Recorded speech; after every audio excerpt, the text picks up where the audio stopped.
All right, lessons for going to be leaders. We just want to help you so much to be able to draw the leadership out of a new generation that it's not that easy to recognize the leadership call in their lives. Yeah. But when you think about, I think about when I was there, just a young guy, and there's just something, you know, and you just want to get involved, you know, and do something, and you don't know which way to go. And I love the story of Moses becoming a leader. In Exodus chapter 2 and verse 11, it says, "It came to pass in those days when Moses was grown." Suddenly Moses realized he's a grown man, right? He grew up in the palace, right? And now he's got this sense of, it's kind of like urgency.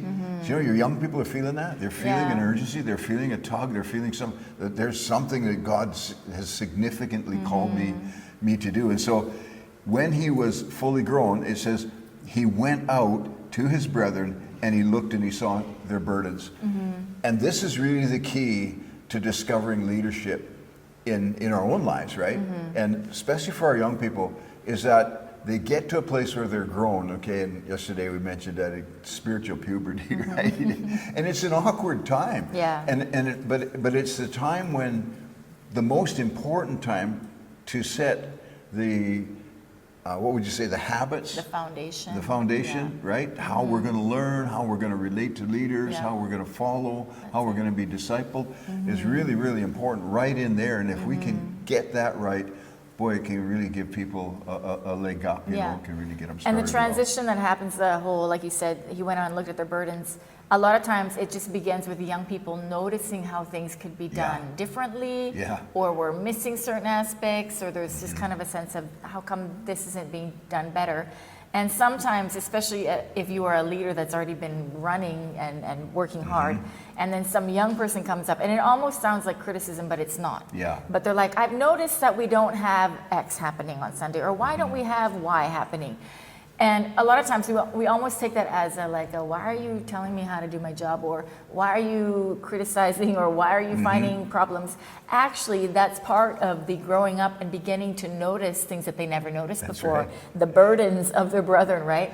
And so that's a clue for us leaders that there's actually something in this person where they're seeing the deficiencies, they're seeing where there's things that could be filled, and that means they're in a position where they're maybe ready to take on some responsibilities. So don't let that be a discouragement when young people are beginning to notice things. Let that be a propeller of, you know what, this person is ready to maybe be put into a position of learning to be a leader. Yeah, that's right. And then our second cue with that is that we need to step back and give them an opportunity. I think as a young leader, aspiring leader way back, and I mean, let's get it right that none of us are aspiring to be leaders. That's right. But what we're aspiring to do is fix the burden that we see, right? And that really is a great indication as to what God has called us to do. What is it that we see that needs to be done? Yeah.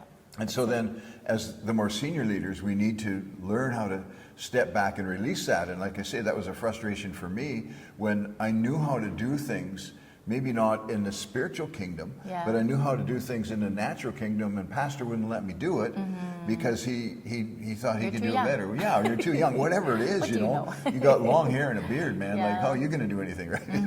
A smart thing for us as leaders to recognize those cues and to flow with them and to go with them, because we make leaders, and there is a multitude of people in front of us with this potential on the inside to help carry burdens for the ministry, for other people, for whatever it is that God's put on their heart. And it's very rare that someone will come up to you and say, I feel like I'm called to ministry. It does happen sometimes, you know, or somebody feel like I feel like I'm called to leadership. But those aren't the cues that they're actually telling us, you know. And so I think a lot of times, from one of the things that I'm learning to do more as a leader is just assume that anybody God puts in my path is called into leadership, is called into ministry, right? So, you know, for example, we have one who joined us on 7 Weeks in Asia lately, someone from Thailand here, very sweet person. And he's never said to me, you know, I want to be on the worship team, I want to be working with Victory Worship, I never want to. But just seeing that he's available, and God put him in front of our path through 7 Weeks in Asia, now I see him where I didn't see him before, And suddenly the onus is on me to, you know what, I need to invite him now to come and join us as we go and do these worship things up in other places in Thailand, because the gift of leadership is going to come out of him, not just because he sees a need, but because I see him, right? And I think a lot of times we're waiting for people to walk up to us. I was having a conversation with a leader yesterday who was saying, I'm a little bit tired of feeling like I'm running out of people to train, because people will come and then they'll go, you know. And I get that feeling as leaders. There's a lot of people that we train and not everybody sticks.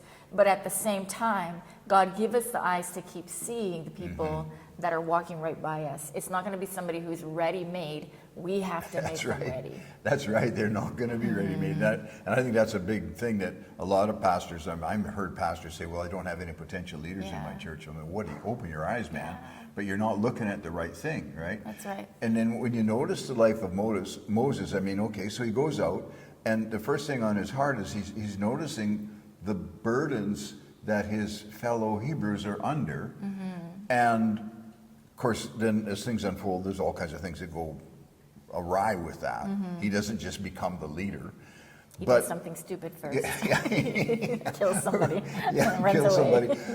But you'll notice even when he gets out into the wilderness, he's still the same. He's still got that same burden. Yeah. And when the girls come to, what is it, water their camels or whatever, sheep right? And those, the sheep. And the other guys come and bully them or whatever. Moses rises up and he draws the water for their sheep and looks after them, because that's just the way it is. And I think, guys, this is a cue for us, a clue for us, that we watch what it is that people keep tending to do. Yeah.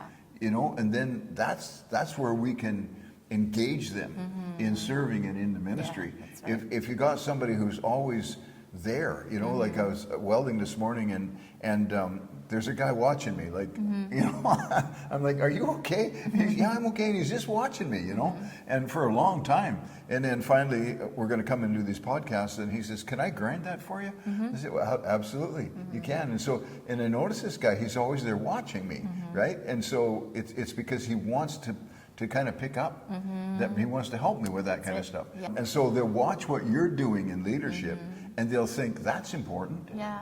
And I could do that. Yeah. And there's where we can engage them. So pay attention to the people that are just kind of hanging around you all the time, right? The guys that are sticking around, the guys that tend to volunteer, stay after the service, try to connect with the team. And, you know, those are the guys that are, I think, ready to be plucked, ripe for the picking.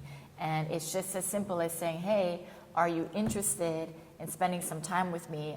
I feel like there's potential here, and God can use you in a bigger way. Yeah.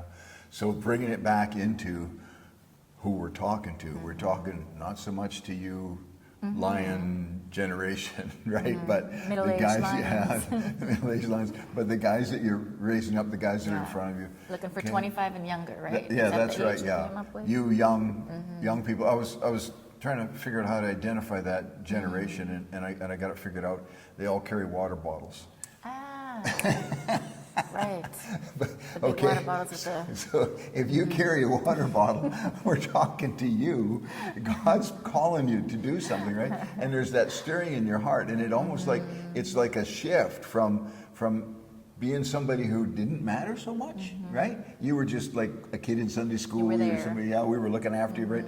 But now you want to do something. You want to rise up. There's something that you see that needs to be done. Hang on to that, because that's God's burden, is what the word calls it here, on your life and on your heart. And that's really going to help you understand where it is that you need to go, what you need to do, what you need to develop in your life. So don't be afraid to start moving into that area. There's going to be some things that happen, right? It's not going to be smooth sailing. That's right. We're going to talk about that next week. But there's going to be some things that happen, but here's the deal, is there's where you want to pursue. That's what Moses pursued. Didn't matter what happened, he pursued helping people. Yeah. That's just what he was made for. You got to encourage the third generation. Do not wait for an invitation. Step up to the plate. Push your way through. Yeah. Make yourself part of the team. Yeah. Amen.